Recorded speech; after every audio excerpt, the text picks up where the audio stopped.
اور وہ اسی کو ملنی چاہیے جو اپنی صلاحیتوں سے خود اس کے قابل ثابت ہو. کیا آپ اتنی باصلاحیت ہیں؟ چاہے اس نے جتا کر کہتے ہوئے فون بند کر دیا. صبح کی دھوپ ابھی تک سیڑھیوں پہ اس کے قدموں میں گر رہی تھی. کلینک کے انتظار گاہ میں ٹھنڈی سے خنکی چھائی ہوئی تھی. وہ کاؤچ پہ خاموشی سے بیٹھی اپنی باری کا انتظار کر رہی تھی.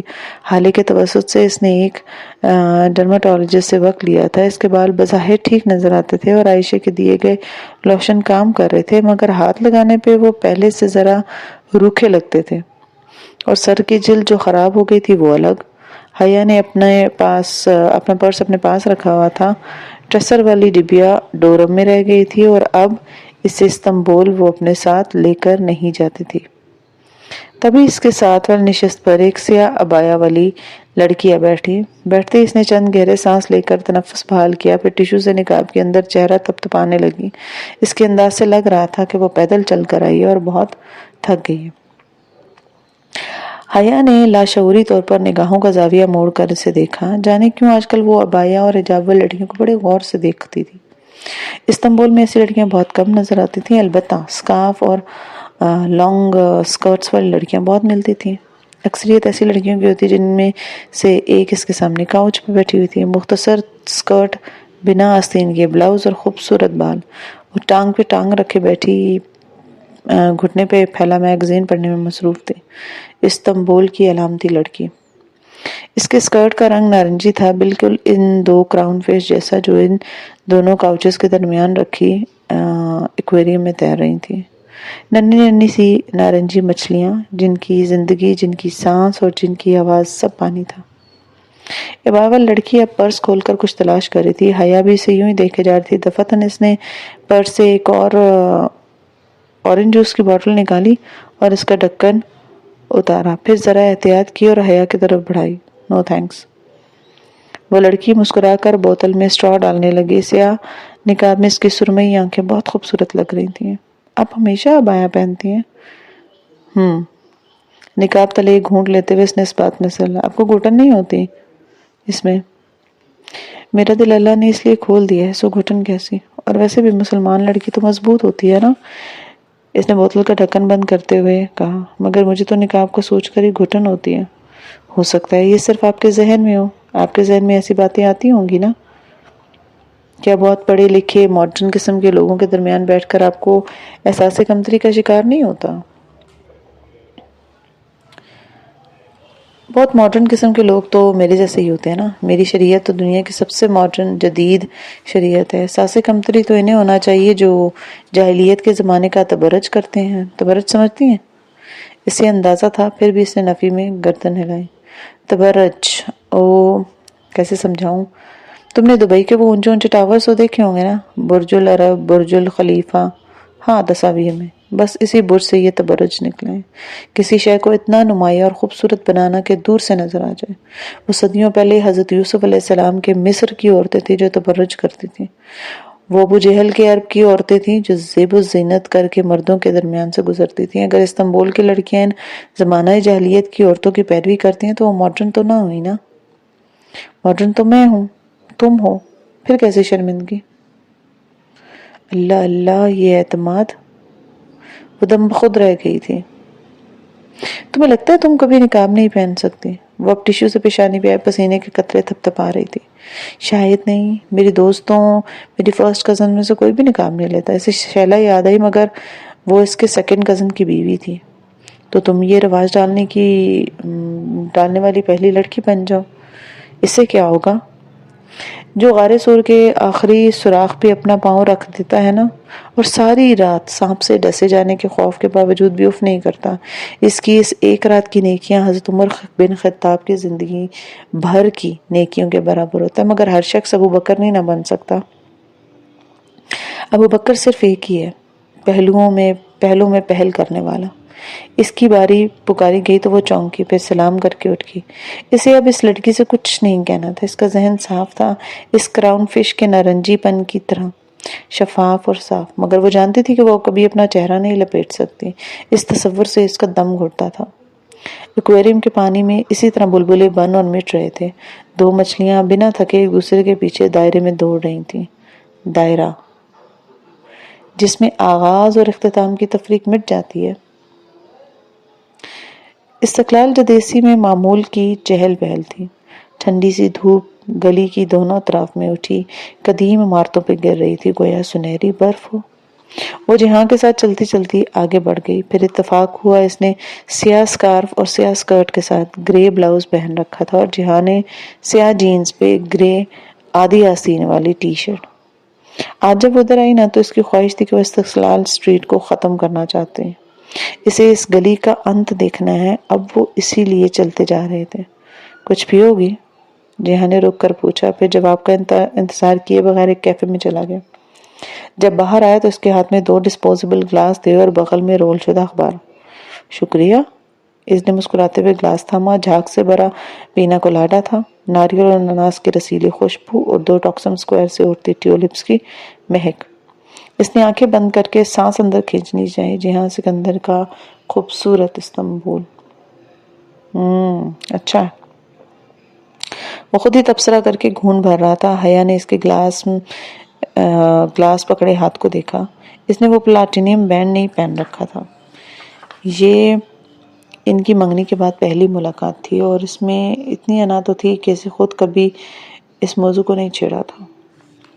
تم اس روز 2 دفعہ آئی تھی نا، بیک ڈور کی ضرورت کیوں پڑ گئی؟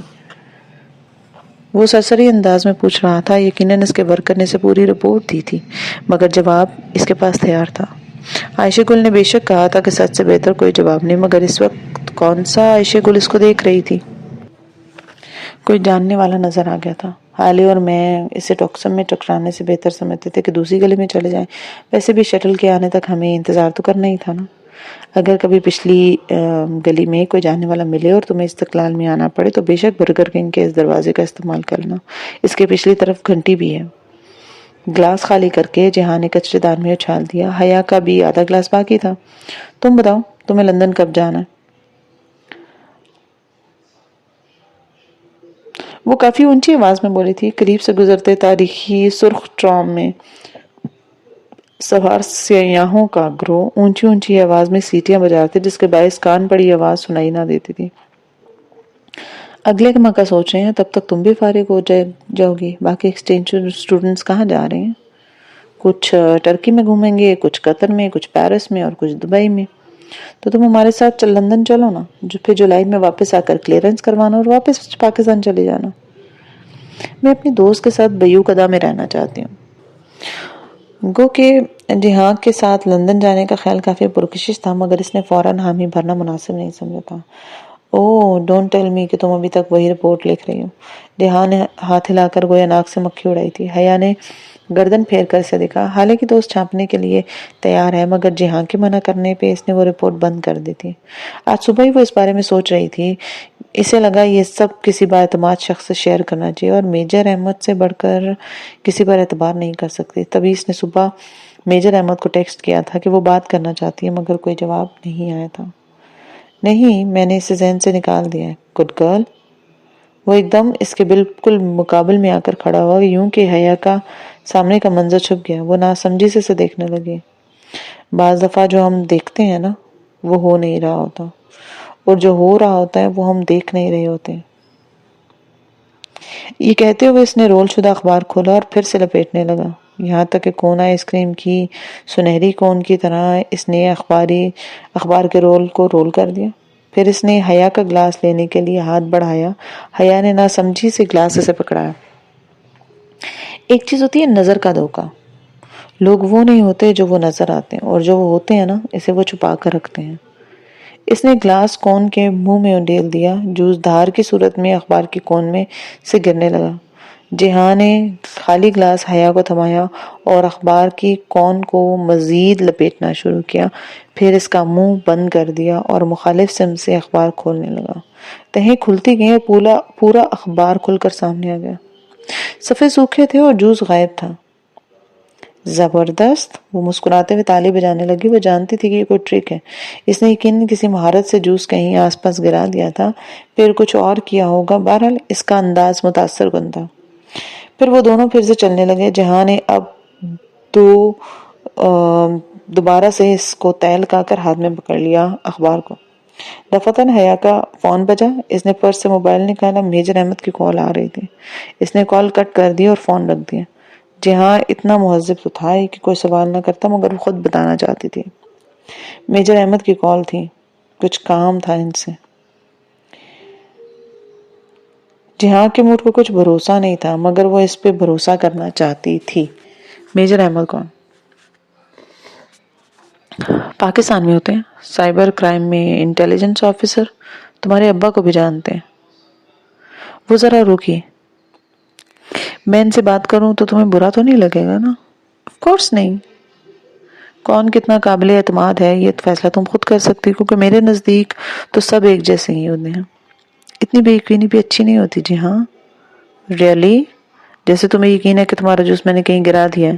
پھر وہ اس کے مقابل کھڑے آ گیا اور گلاس لینے کے لیے ہاتھ بڑھایا، جو جانے کیوں وہ ابھی تک پکڑے کھڑی تھی۔ یقیناً تم نے ایسا کیا ہوگا۔ اس نے گلاس جہاں کو تھما دیا۔ تب تک وہ اخبار کو دوبارہ کون کی شکل میں لپیٹ چکا تھا۔ گلاس لے کر اس نے اخبار کی کون کو کھلا منہ گلاس میں الٹا، پینا کولاڈا ایک دھار کی صورت میں گلاس میں گرنے لگا۔ وہ بے یقینی سے ساکت کھڑی دیکھ رہی تھی۔ یہ تم نے کیسے کیا؟ میں نے خود دیکھا تھا کہ اخبار سوکھا تھا، پھر یہ جوس کہاں سے آیا؟ اگر جادوگر اپنی ٹرک کے فوراً بعد ہی یہ راز بتا دے تو کیا فائدہ؟ کبھی فرصت میں بتاؤں گا کہ یہ کیسا ہوا۔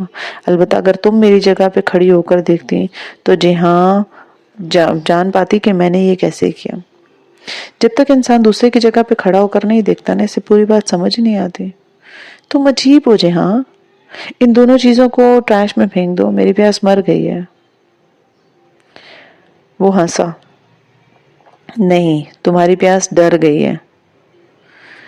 اور اس نے وہ دونوں چیزیں قریب کچرے دان میں اچھال دی۔ دور سامنے گلی کے اختتام پر ایک اونچا ٹاور تھا، جس نے گلی کا دہانہ بالکل بلاک کر رکھا تھا، جیسے زمین سے اگایا ہو۔ وہ یوں تھا جیسے پاکستان میں اونچی گول سی اینٹوں کی بھٹی ہو، ویسے ہی سلنڈر نما ٹاور جس کا گنبد کون کی شکل کا تھا۔ یہ رہا وہ انت، گلاٹا ٹاور، جسے جاننے کا تمہیں تجسس تھا۔ اس نے ٹاور کی طرف اشارہ کرتے ہوئے کہا۔ اور انت جاننے کا سب سے بڑا نقصان پتہ ہے کیا ہوتا ہے جہاں؟ کیا ہوتا ہے جہاں؟ جہاں نے سوالیہ نظروں سے اسے دیکھا۔